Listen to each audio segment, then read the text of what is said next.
दिल्ली उच्च न्यायालय ने केंद्र सरकार से कहा है कि वो ऑनलाइन गेमिंग के लिए एक राष्ट्रीय नीति तैयार करे।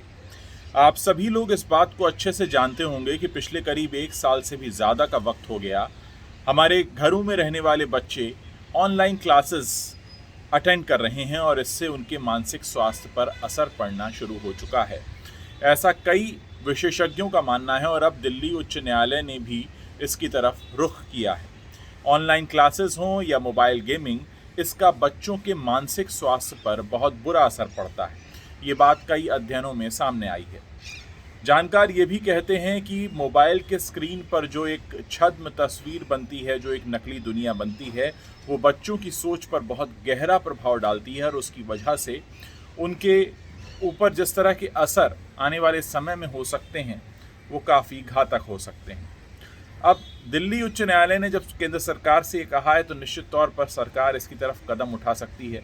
सरकार इसके लिए कोई नियम बनाए, उससे पहले हमें अपने घरों में रहने वाले बच्चों पर ध्यान देना होगा। कोशिश कीजिए कि उनका जितना भी समय आप मोबाइल फ़ोन से बचा सकें। असल में होता क्या है कि बच्चे जिन्हें जीवन का अभी अनुभव कम है, वो नहीं जानते हैं कि जीवन की असली और सच्ची तस्वीर क्या है।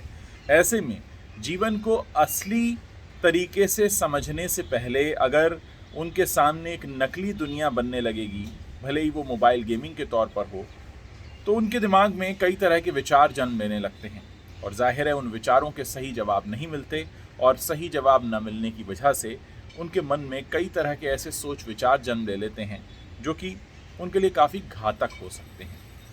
दिल्ली उच्च न्यायालय ने इस तरफ ध्यान दिया है। एक याचिका की सुनवाई के दौरान ये बात निकल कर सामने आई और वैसे इन दिनों इस तरह की बातों की चर्चा आमतौर पर सोशल मीडिया में भी हो रही है कि बच्चों का जो समय मोबाइल फ़ोन पर बीतने लगा है, उससे उनमें एक चिड़चिड़ापन और एक व्यवहार में अनियमितताएं देखने को मिली हैं।